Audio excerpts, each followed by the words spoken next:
So, Brian Wylie, Yes, Brad Stinson. how the fuck did you make it to Hicksville, Ohio? Oh, God, that's a long story. Okay, listen. And we are live. Now, I am Brad Stinson, and welcome to the Team Brad Stinson podcast. The intent of the podcast is to bring attention to all things veteran. My hope is to unite the veteran community by highlighting veteran-owned businesses, sharing success stories, struggle stories, and providing important updates to our benefits and any resources that I come across in my daily life. So it's with great honor and pleasure, I said it, to bring on Air Force and Navy veteran, Brian Wylie. What up, brother? What's going on, man? Thanks for having me. Thanks for coming on, dude. Well, I mean, you really didn't have a chance, I guess. Yeah. You couldn't really say no. It was against my will. Well, I mean, I drove 5.5 hours down here. It was the least I can do. Now, small, funny story is I met Brian through military mortgage boot camp. We're both certified instructors through military mortgage boot camp, and he was getting ready to teach his first class. So, as with military mortgage boot camp, we do not let our brothers fall, our fellow loan officers fall. So I invited him up to help with a class that I was teaching so that he could get used to everything, just being in front of a classroom atmosphere, because it's different. Yeah, definitely is. When you start educating, that's when you're the master. Mm-hmm. And the first time that you educate, it's a little nerve-wracking. Sure does. So I invited him up. I was like, dude, just stand there, be the eye candy, and just chime in. I'll lead you in with a couple lob softball questions. And there was actually a section that you let me teach too for a little bit, which is pretty cool. Just and if he starts teaching it and he starts to flumble over his words and stuff, then there's a person there to jump in. Yep. When you go to class number 2, you don't have one. Yep. So Yep. That was pretty cool. So he came up and I offered up my couch because that's what veterans do for other veterans. And it was a comfy couch, by the way. Oh, thanks, man. And you got to sleep with my dog. I know, your dog's awesome. My dog loves people that sleep over and sleep on the couch. But he was saying that he just recently moved to Marysville, and my wife is from Woodstock. Small world. Yeah, which is, 12 minutes from here? It's about 12 minutes. So down in Woodstock for the holidays, and I was like, hey, Wylie, what up, dude? Yep. So we're over at Wylie's house. Mi casa, su casa. Yeah, well, that's what veterans do, right? Yeah, exactly, So brother. tell us a little bit about how the hell are you an Air Force veteran and a Navy veteran? Yeah, so, it first started out in 2005. The thing with me is I didn't know what I wanted to do with my life. Who does? And exactly. Yeah. Senior in high school. Who knows? So, but the other thing is I didn't want to spend my parents' money trying to figure it out. So. Oh, you're one of those. Huh? Yeah. A child with means. Oh, the millennials. So, but yeah, no. So, I kind of fell into the military too. I had a good friend of mine. He's one of my best friends. He's actually the best man at my wedding. And he had this Marine recruiter that kept hounding him. And a Marine? A Marine, yeah. So, of course, he said no to that. Why would, obviously, he wasn't wearing his dress blues. Yeah, he wasn't wearing, no, he wasn't. But then, a Navy recruiter called him then. And he's like, you know what, Brian, will you just go with me so you could be my, you can basically be my get out of jail free card. So I was like, sure, dude, I got you. Let's go. So we went, and I'm sitting in the back, and my buddy is sitting up there talking to the recruiter. Well, the more the recruiter started talking, the more questions I started asking. Isn't that funny how that works? Yeah, it sure does. You get roped into the shit show. I got sucked in. So, but yeah, a couple months later, I enrolled in DEP, which is the delayed entry program. And I was in there for a few months. Once I graduated high school, went to college for about 2 to 3 months. Then after that, October 19th, 2005, I went to Great Lakes to start boot camp. So, or Great Mistakes, as some people call it. It's a great mistake. Is that what you said? That's what we call it.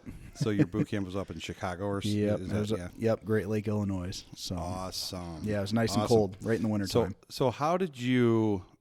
So you went into the Navy. Did you go active duty? Yep. So what'd you do? So I was my job, or my rate is what we call it. Every branch is different. Some is MOS, but my rate was an ABF, aviation boatswain's mate, specializing in fuels. So I basically fueled jets. I worked in the pump rooms, pumping jet fuel up to the deck so they can fuel jets, all that stuff. Okay, so were you on a ship? Yep. My first duty station was the USS Kitty Hawk. Duty. Yep. So we call her the Shitty Kitty. Yeah, I can only imagine the nicknames that ship had. Yep. Yep. So did deployments? How many you do? Where'd you go? So spill the beans. Yeah, the first I was on that ship for 2 years, 10 months. We were forward deployed, so I was deployed about 8 months out of the year, and we did a lot of Westpac trips. What was your favorite port of call? I would have to say Australia. What part of Australia? I would have to say that's a tough one. Perth. I enjoyed Perth while I was there. We went to Darwin, which is like the Ohio or armpit. The armpit. Yeah, I liked Perth. I remember going on this trip, and they had this school bus. They had a giant school bus, and they would take you out on the dunes. The school bus had monster truck tires, and it had pneumatic seats.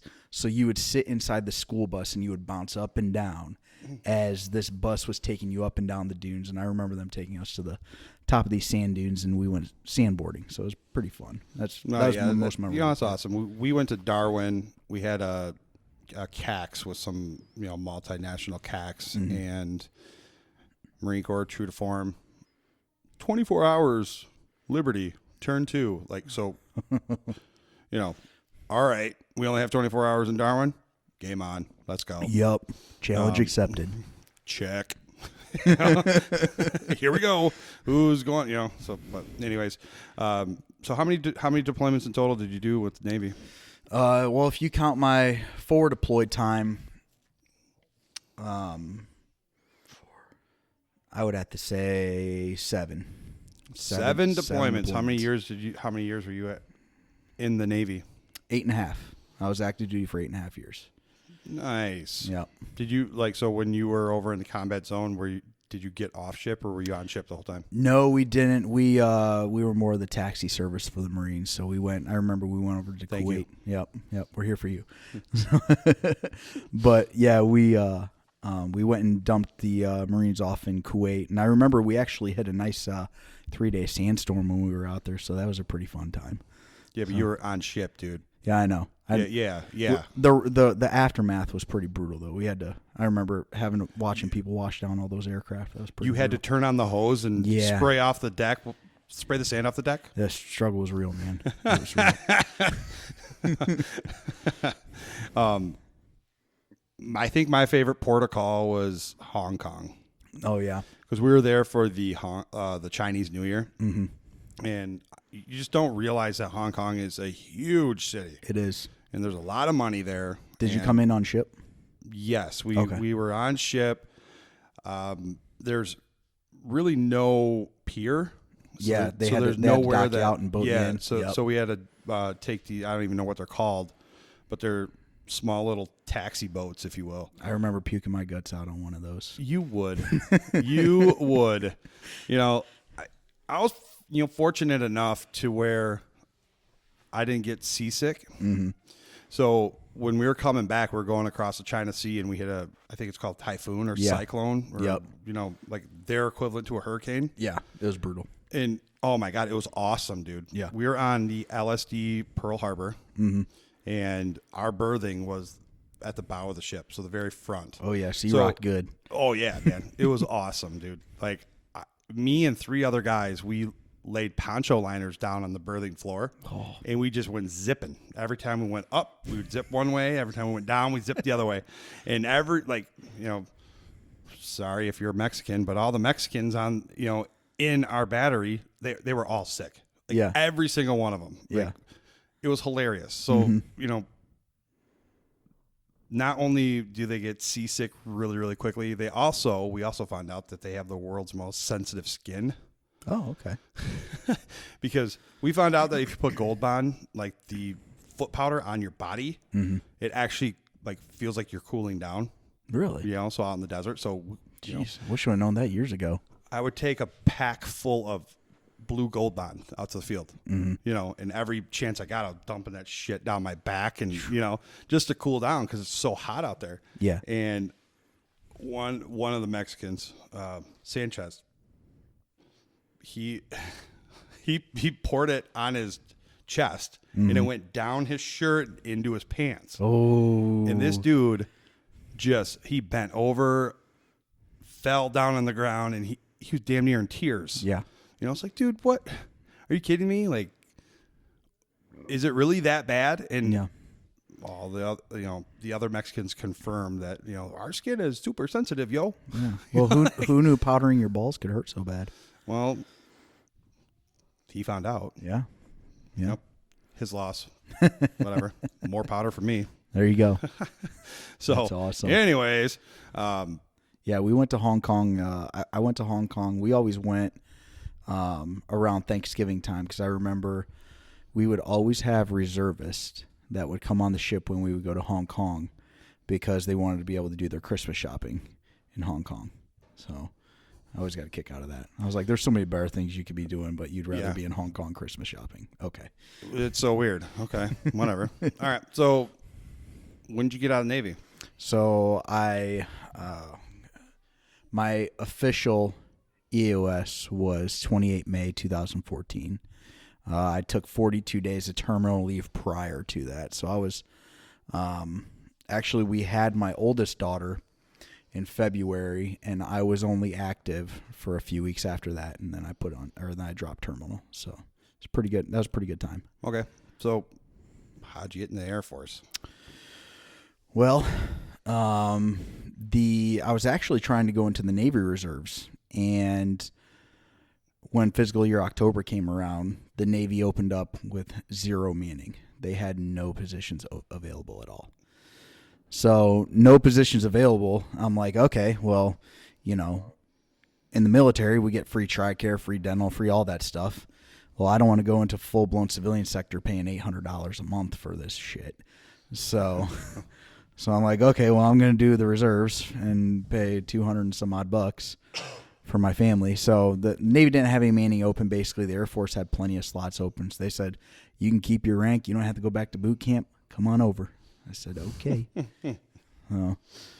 So that's how you got in the Air Force, huh? Yep. So fast forward a couple years, and now you're a loan officer. Yep. Right? Yep. So just recently you actually resigned. Yep. Couldn't handle the stress or something?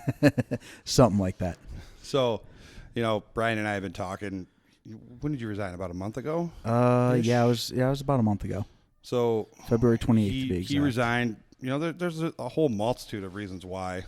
Being a loan officer, there's a lot of work to it to build up your base. Yep. Right. Build up your reputation and there's a lot to it. Yep. And there's also a lot that you don't know. Exactly. And it's huge, and it's crucial that you have a team of people that you can rely on and lean on constantly. And I think that's where you and I connected, was because we could lean on each other because we had similar time and grade. Time and grade, yep. And we had the same passion. Yeah, and, we were all about serving our brothers. Yep. And that's how we connected. So it sucked to see you leave, but I get it. I totally understand because, holy shit, man. There's been many times that I thought about pulling the plug, like, this is not worth it. It's not worth it. But guess what? Keep going. Crush souls. Yep. Right? So, we had that conversation earlier today. out of Dave Goggins' book. Mm-hmm. You use the hater's hate to fuel your drive. Yep. Move forward every day, and don't let their hate crush you. Yep. Right. Yep. So your success crushes their soul. Yep. I love that. Yeah. That's awesome. And I was telling you that for the last year. Like, look, this is what's driving me right now. I want to, I want nothing more to see this. Mm-hmm. And Goggins put it into perspective, and he could articulate it way better. So guess what? I'm stealing it. Yep. Just kidding. I'm not going to steal it. I'm going to borrow it. Copyright. I'm going to make it my own, So, what sort of things were you struggling with? I mean, you're back into the Air Force now, right? Yeah. So what made you go back there? Like, what do you... Well, the biggest thing with the Air Force, in any military in general, is you miss the camaraderie. The camaraderie is something, and it's one of those things. I could try. It's easy for us because we were both active. We get it. I mean, I don't have to do any explaining to you. But if I go and talk to somebody that's never been in the military before, and not even that, because I have some individuals that I know that were never in the military, but they're so intertwined with the military that they get it. But if you have Joe Schmo coming off the street and you try to explain camaraderie to him, or you go into a civilian work environment and you try to explain military camaraderie for them, you can sit there till you're blue in the face trying to explain it to them, and they're just not going to get it. Well, how about this? Let's go down this road. Okay. Let's. Okay. So you're right. Nobody can really understand the way that I've always been raised, and it was just even, solidified when I was in the Marine Corps, is I will give the shirt off my back to the person on my right or left. Yes. To make sure that they succeed. Yes. Right? Succeed with the mission. Get mission completion. It's all about that. Right? So when I approach anything, I offer to help other people. Yes. Right? Because the struggle, I hate seeing people struggle. Okay? Yes. And if I know I can help, I'm going to offer help however I can. Correct. Right? Yep. I mean, did I do that with you? You sure did. Right? And you did the same with me. It's just that's the way the team works. Yep. Right? That's how teamwork works. Mm-hmm. Everybody has their own special skill set. Yep. Okay? So if you take a look at where I'm currently at right now, okay, at the Veterans Home Front, right? We have created a group of elite VA home loan specialists from across the country, right? There should be no fucking way I should be on that team. Okay? Yeah. I haven't even reached my 1.5 year mark as a loan officer. Okay? But why am I on the team? It's your passion. Because my passion beats out. But I bring something that they don't. Mm-hmm. And that's the drive. That's the technology part of it. That's, that's what I bring to the table, with them. I bring a different perspective and the techie, nerdy stuff. Okay? Because that's one of the things that I do. Not a lot of loan officers know how to do that, nor do they care. They're afraid of it, you know? So that's what I bring to that team. That team has way more experience, right? Mm-hmm. I mean, if you told me last year that I was going to be on this team, I would have told you you're full of shit. Yeah. No way. No way possible. Right? But I am, and it's working out great. Yeah. Okay? But my current, in-state location, I've offered to unite the tribe, right? Or the clans, I should say, unite the clans, or the branches underneath the Veterans Home Front at Benchmark Mortgage. Okay? Why is that? Because I've been grinding it every day for the last year, and I feel like I've made a drip in the bucket. And I've always said that there just needs to be more of me. Yeah. Well, why not replicate me with the other branches, right? So if I can bring them up to speed, because that's the direction Benchmark is going. If I can get them comfortable with veteran advocacy together we have a loud voice. Yep. And together we can influence change. And together we can change the name of we can change the face of the VA home loan. Yep. And when I came in, you would have thought that I just took a dump on their mom's grave. Yeah. It was like a foreign concept to them. They could not wrap their head around the fact that I wanted nothing more than to see them succeed. Yeah. I was trying to offer help. Because this is how you look at it, right? Like, these guys are heavy hitters, and I respect the shit out of them as loan officers. They've been doing it for long time, yeah. Right? I mean, they've won numerous combined awards from, nationally, and, they're established loan officers. So, I mean, it's very, I should be intimidated by them, but I'm not. Yeah. Right? Because I know the direction that we're going. And I know that I've been doing it. I've been living it every single day. Yep. Okay? So if you take the transaction totals year to date in our AO, okay, 31,000 total homes have been sold year to date. And that's all financing terms. So cash, conventional, FHA, so on and so forth. Of the 31,000, 1,410 have been VA. That equates to be a 4.2% market share. It's not a lot. So if you apply that same percentage across the board, would you agree that a high producing loan officer produces 100 loans a year? I could see that. Right? Yep. So of those 100, applying the same percentage, they originated either 4 or 5 last year. Okay? Yeah. So let's go to your doctor right now. And your doc tells you, it looks like you need heart surgery. Yeah, fuck. Roger that, doc. How many of these heart surgeries have you done? I did 4 or 5 last year.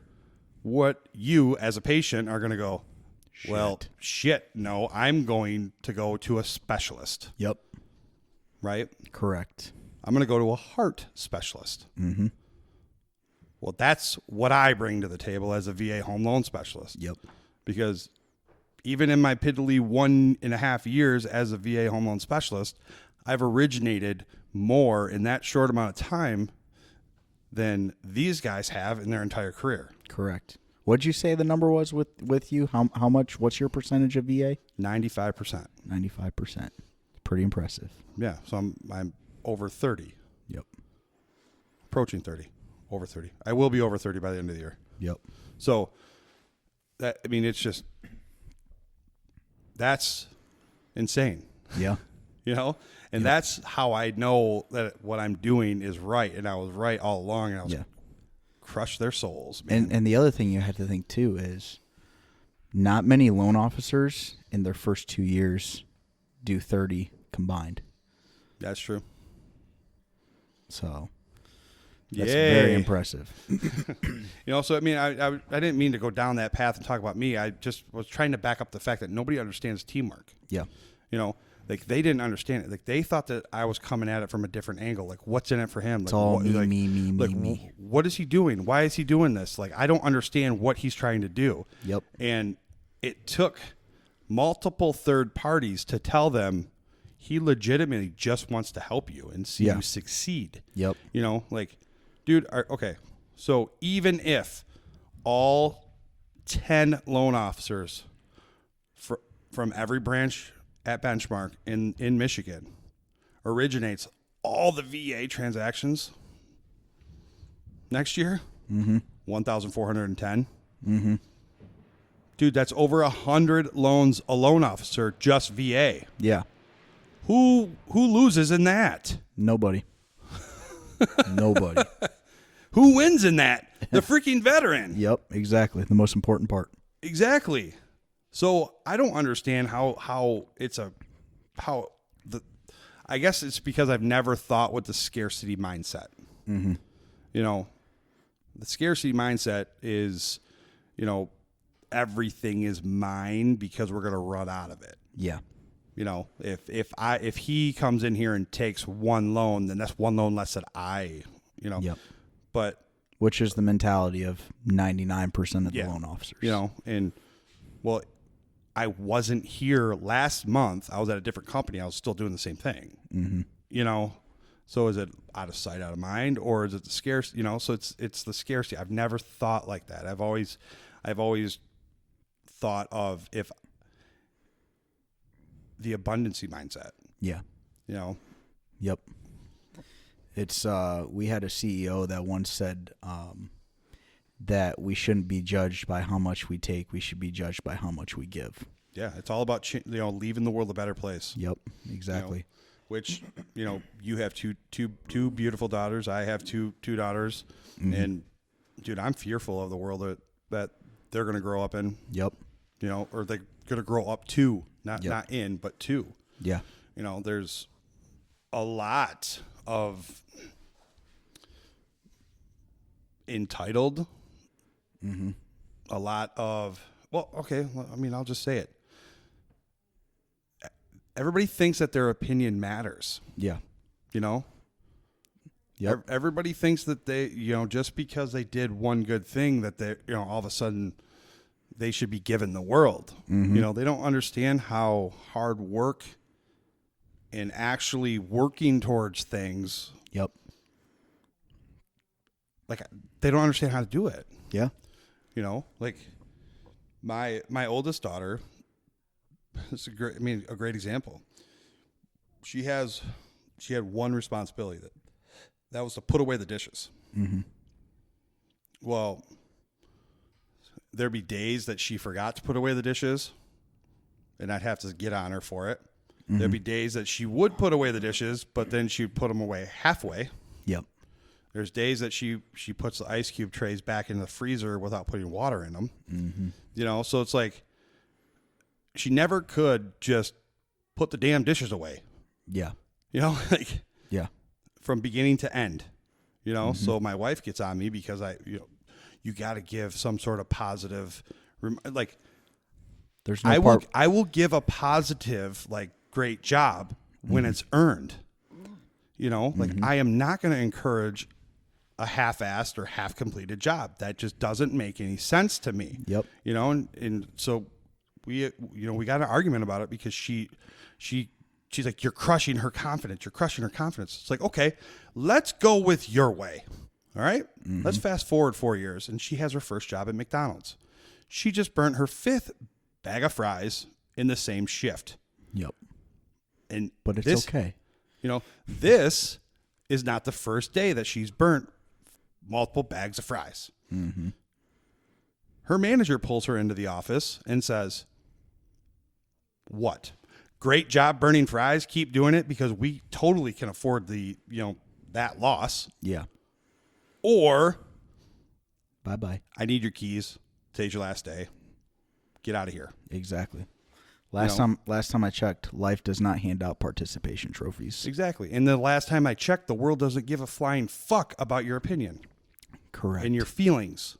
Yep. You know, it is our responsibility as parents to ensure that we raise our kids in a world that they can actually take a punch from life, mm-hmm.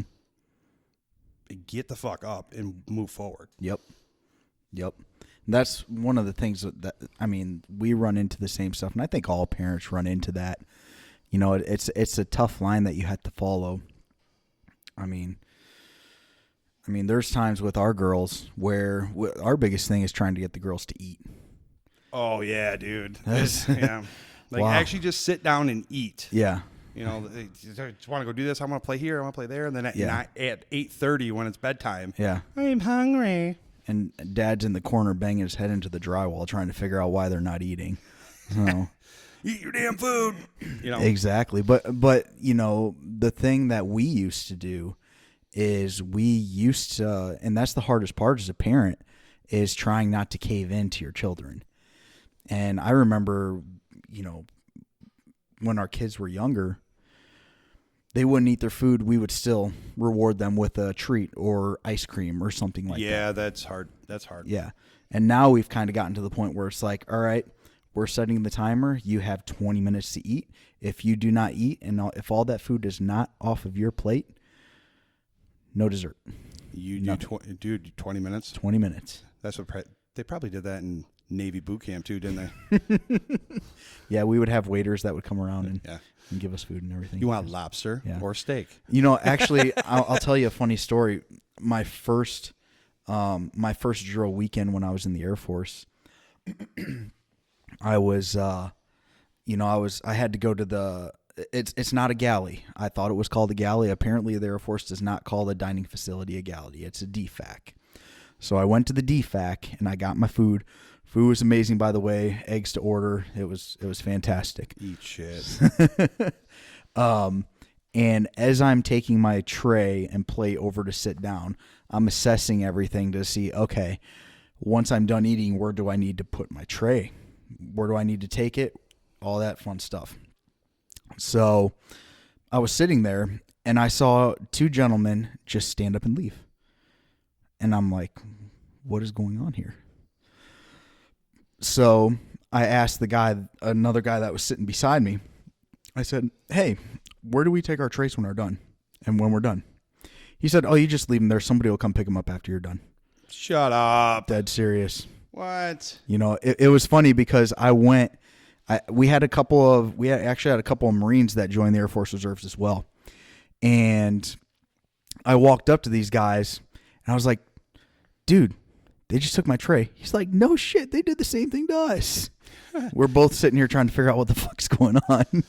Are they boots there? Are they trying to haze them, or is that an actual job? No, that's an actual Air Force. They actually have civilians that will pick up your trays after you. Oh God. Yeah. Civilians in civvies. My God. Yep. It was Air Force. It's pretty amazing. Love you, flyboys. Somebody's got to do it. Yeah, somebody's got to do it. Yeah. So tell us a little bit about your struggles as being a veteran. Like what? Yeah. I know you have you had some, and you're doing pretty well now. Yeah, it was. I tell you what. Even to this day. Now, I'm not even counting the reserves because the reserves is a completely different entity to what it's like transitioning out of active duty. But my struggle, I mean, it was crazy because we had a military mortgage boot camp event, maybe a few months ago where we went in Novi. Yep. And it wasn't until that meeting or that gathering with a bunch of veterans that I realized that I wasn't the only one that had those issues. Yeah, isn't that weird? Yeah, it was crazy, and it happened like we're talking 4 years later after I transitioned out. Yeah, it's a pretty incredible. Like I always tell the story when I got home and I realized that time didn't actually stop when I left.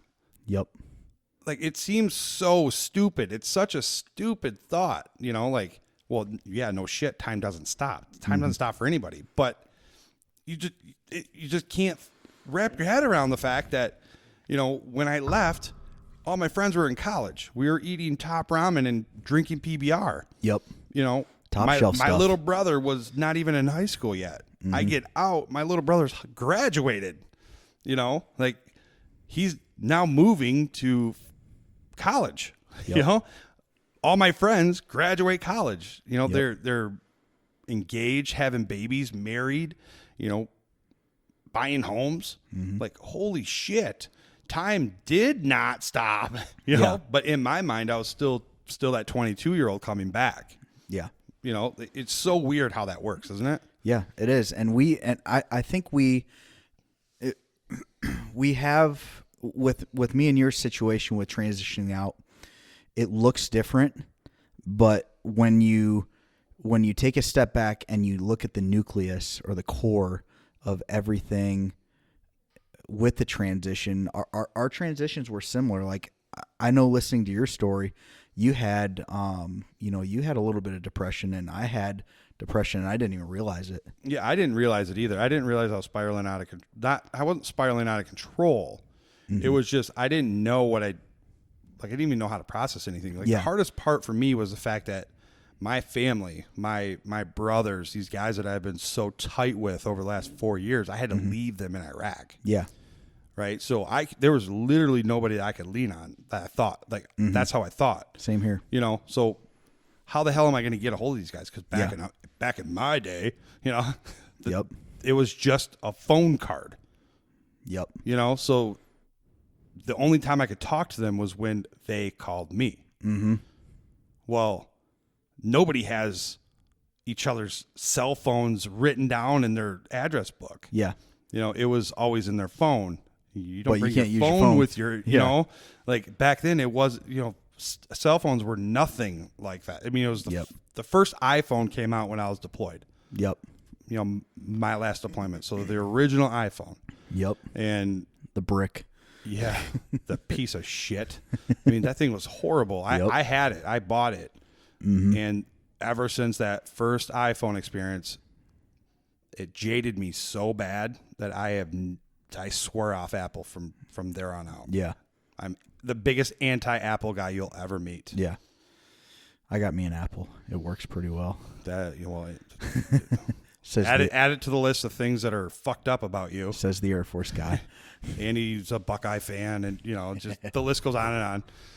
Right? I was absolutely ecstatic. I know you're not a Michigan fan, but I know you're absolutely ecstatic. I was ecstatic about that ass whipping that we handed to Michigan. That was glorious. That was awesome. That was beautiful. There's the two largest fan bases that I love seeing get a dose of reality is Michigan and Ohio State. It's always nice. I went to the Michigan State Ohio State game. Ohio State played at Michigan. It had to have been like 3 years ago. State was they're really good. Mm-hmm. They still had Connor Cook and that whole senior class. And Yeah. Ohio State ended up beating them. I think JT Barrett was his first year. Was it that second night? year. Was it a night game that you went to? It was freezing, freaking cold. Yep. Like half raining, half snowing. Just One miserable. of those games. Miserable out in the stands. But I was offered the tickets by a buddy of mine, and he's like, well, I didn't realize that my wife bought me these tickets for my birthday, these other tickets or whatever. I don't know even know how he spun it, but that motherfucker had seats in the Ohio State section. Oh, right. So I was me and my brother were the two green in between all the red specs. And never in my life have I met or been around such ignorant and uneducated fans. Mm-hmm. Like, I just could not believe it. Like, it's interesting. The higher, and I always found this interesting. When I go to Ohio State games, the lower I would sit, the more educated they were. And the more higher in the stadium I went, the more inbred and drunk they were. I just could not believe, like, they were getting so pissed off about the clock not stopping. Mm-hmm. Or the clock stopping. That's what it was. They were pissed off that the clock stopped every time they got a first down. It's like, well, dude, that's kind of a rule. That's what happens in NCAA. Like they were throwing fits. Like I just couldn't, like, legit adult onset temper tantrums. Yeah. Over the clock stopping at first down. Ohio. See, here's the thing. Here's the thing that a lot of people don't understand about Ohio State fans is we never had a good sports team until recently. The Browns have gotten better. Dude, the Lions, really? Well, you have the Cleveland Browns. Years up to this year, we just flat out sucked. Dude, the 90s Indians were the shit. They were the shit back in the day. Yep. And they've came back, but I don't know what they're going to do this year. They've traded all their good players, so I don't know. That's neither here nor there. Yeah. But yeah, I mean, but we had the Bengals. The Bengals sucked. I mean, the Indians, other than the 90s, they've sucked. They've had a couple good years. Yeah, the Cavs. Cleveland's hard. It's a hard free agent draw. Yeah. Like, nobody wants to come to Cleveland. I don't blame them. I don't blame them fucking either. Armpit. Yeah. It's a shithole. No, it's the armpit of the armpit. Yeah, it's the armpit of America. So is Indiana. Legit. Look at the map. They both look like armpits. This is very true. Ohio looks like a heart. That's why it's the heart of it all. That was the cheesiest shit. Oh my God. That hurts. We can't end on that. No, dude. we can't. We could, and you just be embarrassed. Yeah, can you edit that? Just edit it. No, I'm not gonna edit it. Shit. So, what other struggles have you like how did you overcome your struggles? Like, you're saying you're a lot like me through the transition. I think it was a struggle. Honestly, the mortgage industry was where I kind of started to get my footing back again, because I don't know if a lot of other veterans or if you've gone through it, but for me, I went from being the breadwinner in the family. I had a team that worked for me of about 20 guys and gals, and to go from that, being a leader, having a good income, being told where to go, what to wear, what time to be there, having that structure, to getting out of the military and being a college student. That was it. Yeah, dude. That was brutal.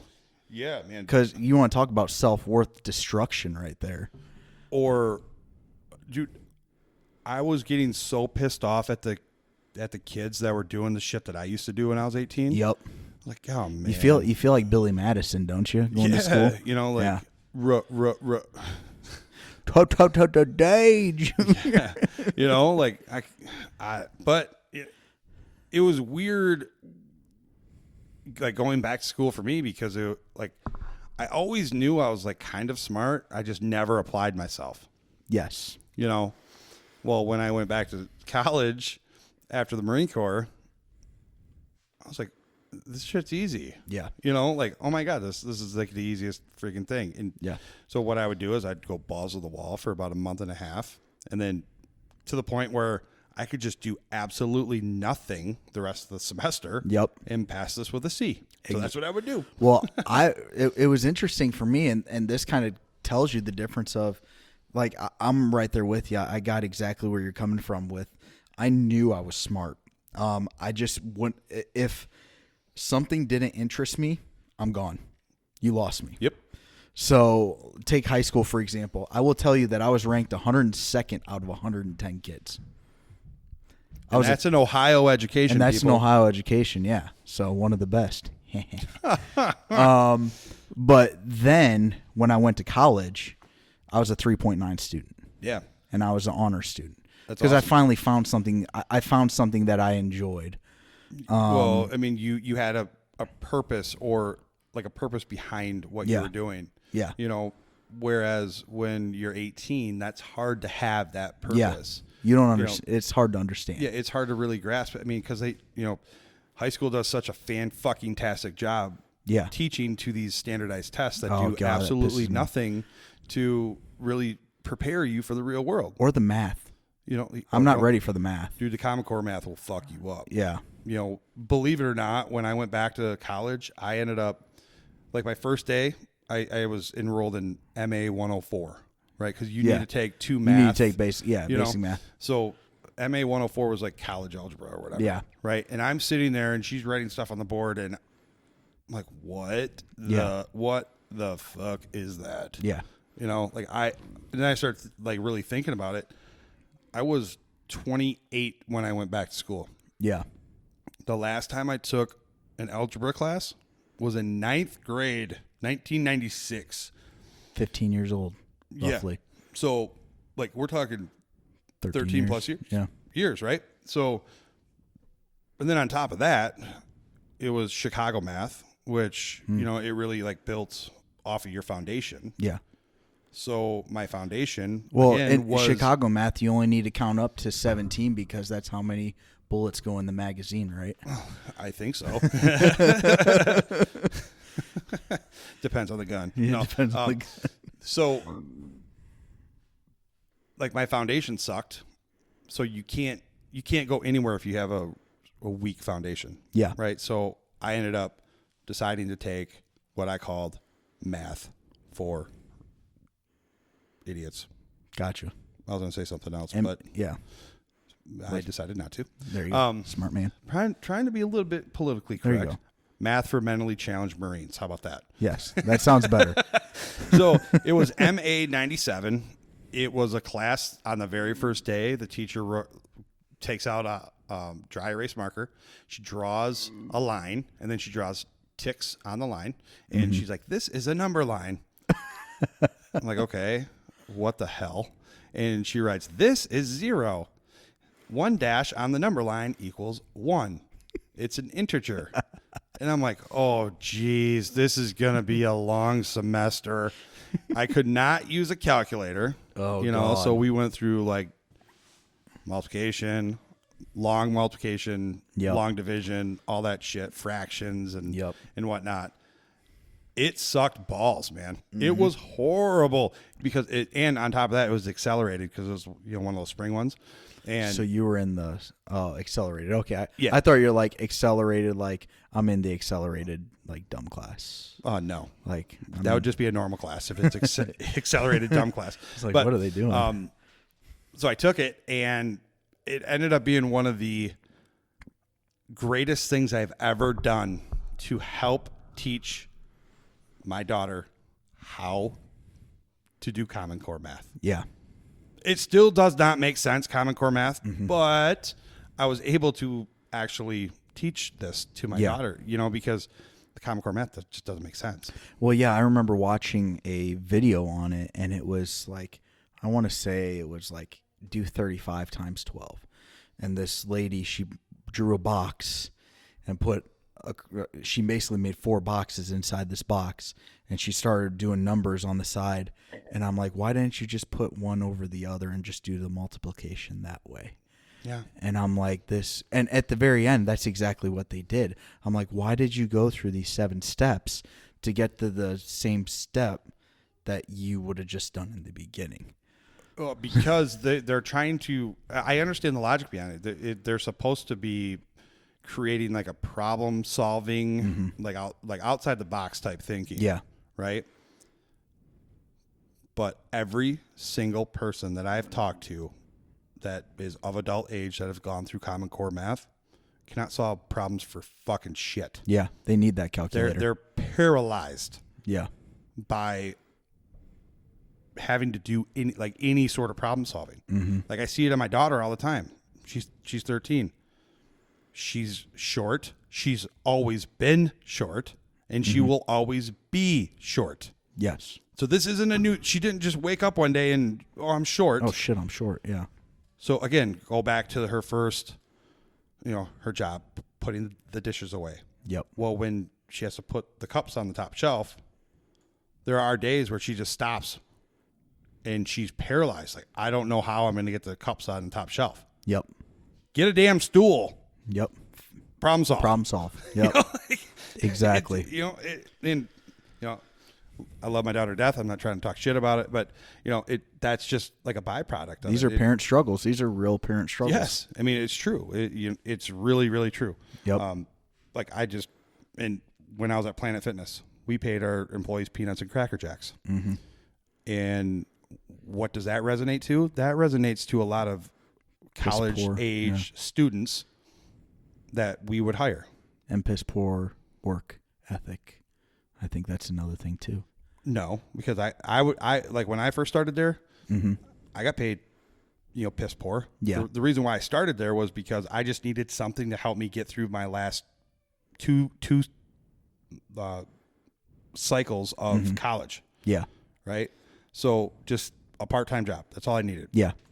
And I would bust my ass because that's just who I am. Like I take pride in what I do. Yep. I'm proud of the fact that I can say I did this, and I helped this with, I helped this person with this. I have pride in what I do. Yeah. I am not proud of the fact that I stood behind the counter for 8 hours holding up a counter. Yeah. That's held up just fine by the cabinets that are underneath it. Yep. Watching somebody bust their ass cleaning the cardio machines. I took pride in that. But as I progressed, that would be why I climbed up the ladder. Right? Yeah. I became a regional manager within 10 months. Yeah. Insane. Right? There's something to say about having pride in what you do. Correct. So as a regional manager, I had, I don't know, at one point in time, I had up to 200 employees underneath me. Yeah. Okay. the amount of sheer stupidity and bullshit that I had to deal with was it ended up just destroying my hope for mankind. Yeah. I had an employee one time call me at 9:00 on a Friday night. Panicked, dude. I'm talking, you would have thought that there was a person in there with a gun to her head. Yeah. Okay? Mm-hmm. It was because she didn't know how to turn the TVs off because she couldn't find the remote. Okay. Well, why the hell just press the power button? What? Like, she just could not wrap her head around that there's a power button on the TV. Yeah. Well, you obviously were born in the 90s. 90s, baby. My God. Right? I mean, it's just, like, I just couldn't believe it. Well, it's crazy. Now we have the 2000 babies, Yeah. I hired one person at Planet Fitness, and the year of their birth was the year I started high school. Mm-hmm. I was like, shit, I'm old. Yep. Damn it. Yep. Here we go. Yep. And then shortly after that, I say shortly, but it was probably longer. My brother-in-law was over in Afghanistan. He's in the Army. Mm-hmm. And I sent his wife a text like, hey, next time you talk to Walter, tell him to complete the fucking mission and come home. And she's like, all right, I'll tell him on FaceTime tonight. And I was like, what the fuck? FaceTime? Oh, my God. FaceTime? Complacency kills. Don't you think that a cell phone would make you comfortable and distracted and not focused on the mission? Yep. Like, so many questions right now. Are you serious? FaceTime? Yep. Like, back in my day, I was like, oh, Jesus. Here you go. Here we go. I remember when me and my wife were dating, and my first deployment, I want to say I spent, and the deployment wasn't long either. It was 3.5 months. I think I spent $1,500 in phone cards. Yeah, that makes sense. Yeah. I can see that. Absolutely. You'd have to, I don't even remember did you have to call the number on the back? You had to call the number on the back of the phone. Yep. And then you would have to dial your number out. And it was 50 cents a minute. I remember that because I'd get a $20 card and it would last me 40 minutes. Yeah. It always amazes me how quickly those minutes went because I don't think they actually. I don't know how they counted them. Yeah, it's not like a real minute. I think you had an auctioneer. Yeah, or something. Counting. I don't remember, but it was always like, what? I did not talk on the phone for, That felt like 10 minutes. Yeah. Exactly. I had to use a sat phone in the middle of the ocean one time to call home. And I'm like, dude. Officers have it so fucking easy. Officers. God damn it. Why do you guys get the sat phone? I know. I remember seeing an officer standing on the ship in a catwalk, and he was talking on the sat phone, and I'm sitting here like, I just want to knock that shit out of his hand and just walk away like a boss. Yeah. Like, what makes you so special that you just could call home whenever? The nice thing, here's what I did. I got smart. I figured out there was POTS lines on the ship. There's what? POTS lines. I don't know what the abbreviation stands for, but they were outside lines that you can call out on ship satellite. And I remember I knew an IC man who works on the phones. And I remember I would take him a candy bar and a Mountain Dew. And I would get to go down there and talk on the phone for free. And that was a hell of an investment to me. That was easy. Dude, the military takes prison currency. I know. Pretty well. Yeah. Yeah. So it was, I remember I would bring a Snickers and a Mountain Dew. It cost me a total of $1. And I would sit there and talk to my now wife for about a half hour, 45 minutes at a time. Free. And it was free. our first workup for our first deployment, we went to this abandoned. It was a condemned Air Force base. Yeah. So it was great to turn into. Which a condemned Air Force base is still better than your typical military base. Like a 3-star in comparison to our barracks. But they converted this base to like a mount training facility. Okay. Right. So we brought Humvees in, we brought our Abrams in, we brought everything in, and we did a lot of mounted patrols through urban terrain. We did, room clearing and, what's it called? Close quarter battle stuff, all that. Close hand combat. Non-lethal training, like real life. Like they brought in Hollywood to do these special effects. Yeah. So they had RPGs on a string, so when they blew up, your face would feel it. Like the hotness of it. And so it was legit, like hardcore training, which is great. It was what you want. That's exactly what you want. But we were so conditioned to, whenever we went on mount training, there was always a PX pretty close. Yeah. Right. So a bunch of Marines in my unit didn't stock up. Mm-hmm. So if you're going to go to the field, you're going to the PX. Like I always went to the PX beforehand and stocked up on shit. Yep. So I went my normal PX run. I went and got chew. I went and got smokes. I stocked up on all the necessities or the comforts. What were your top 2 things that you would stock up on when you? It was always nicotine. Nicotine. That was it. I mean, so I'd have nicotine, and I'd probably bring. At the time, it was Lost energy drinks. Lost energy drink just came out. Yeah. I would bring as many Lost as I could, but obviously I'd still bring underwear and shirts and things to change into. But we went to this CAX. It was not a CAX. This mount training, and it was a 5-week training. It was like immense, like intense training. We even had those chalk rounds, sim rounds, I think is what they're called. I forgot what they replace your bolt in your M16 or M4s, and the rounds are the exact same. So it's just a bolt change. That's all you do. You change out the bolt, and these bullets, they'll cycle through. Yeah, and they fucking hurt, man. I mean, they're more intense than a paintball. Like it breaks skin, and it freaking hurts. So I mean, of course, Marines, you put on the nut guard and then you take your fleece and you stick it in your pants. Like I'm good if it just doesn't hit my junk. Yeah. But this training, 5-week training, everybody ran out of smokes except for like 8 of us. Oh, I'd sell that shit. He who holds the gold makes the rules. Right? So I had like, prison currency. It's like, like I've never seen a group of Marines, a collective group of Marines, act like homeless beggars. It was just insane. Like people were picking up like your butts and like just taking a hit. Like, you're fucking gross. Get away from me. Yeah. Stop it.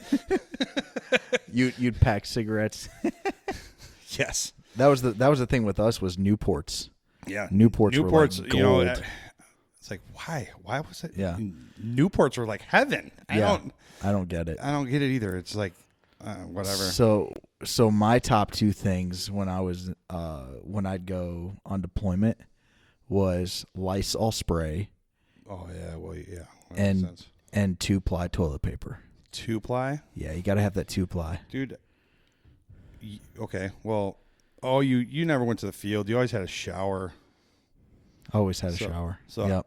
I mean, sometimes it was cold, but I had wipes because you could to wipe clean your body down with them and clean your butt with them. Yeah. Hot spot it.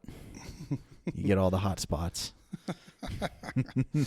Like we're not talking mobile hotspot here. Yeah, no, we're talking balls. So we should probably start wrapping this up. Yep.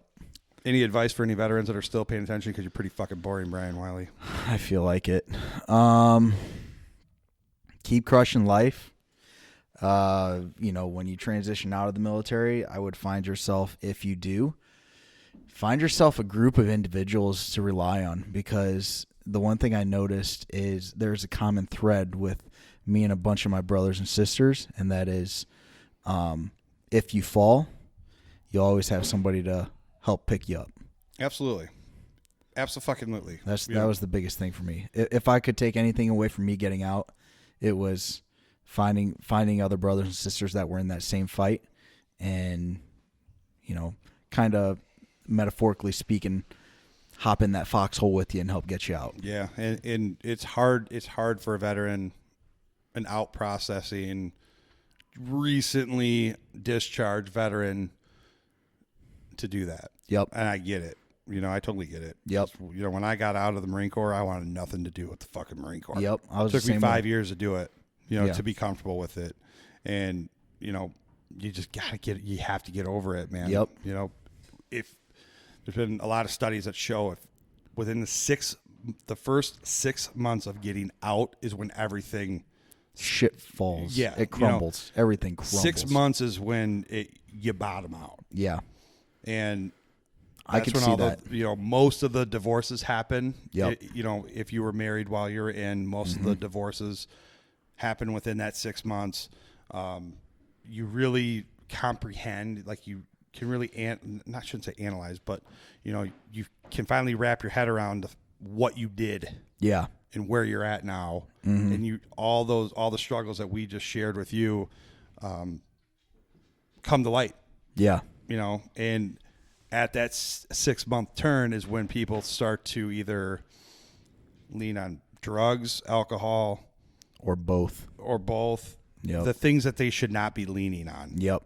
They should be leaning on their brothers, fellow veterans. Yep. And the other avenues that are available. Yeah, there's so many avenues that are available too. And honestly, I didn't realize it.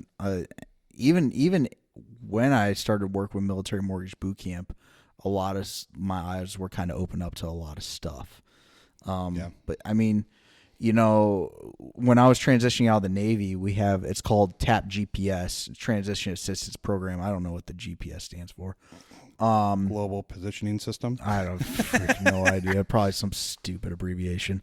But yeah, we went through, I remember my TAP class, and I don't know if it's still the same way now, but it was a 5-day class. 3 days were about resume writing, how to write a fucking resume for 3 days. Mine was 1 day. Yeah, mine was 3 days. They give you a book and they say, read this book. My entire TAPS class was 1 day. Oh, shit.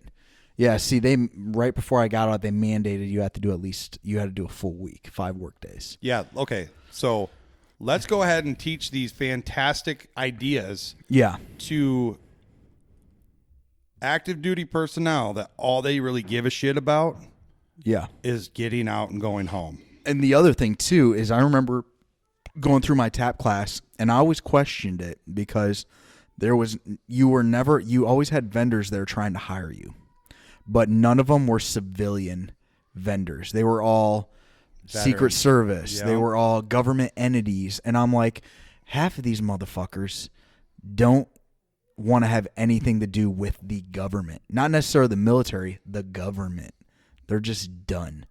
And why the hell do I want to get out of the military, a structured system? Or, if I want to get out of the military, the structured system that it was, why the fuck do I want to roll into another structured system? That's exactly why I didn't want to go into the police force. Yeah. It was because the rank structure pissed me off. Because I had a first sergeant who, if he ever hears this, DePoister, come find me, bro. Come find me. Yep. Gladly put you in your place, motherfucker. But he sucked. Most of your higher enlisted, personnel are the ones that join right out of high school. Yeah. Because think about the growing up that you do between 18 and 22. Yeah. Right? You learn a lot of life lessons. Oh, yeah. Balance checkbook, pay this, pay that, whatever. Yep. 18 to 22, you're a boot for 2 years. Yep. You might be a corporal or E4. Yeah. By the time you get out. If you suck enough dick. Through the your first 4 years. Yeah. Right? So you might be an NCO. Then you get out and you're like just bombarded with all real life stuff, air quotes. Yep. Right? So typically they go back in and they end up making a career out of it. Yep. Well, if they make a career out of it, these are now your leaders. Yeah. So are you this what?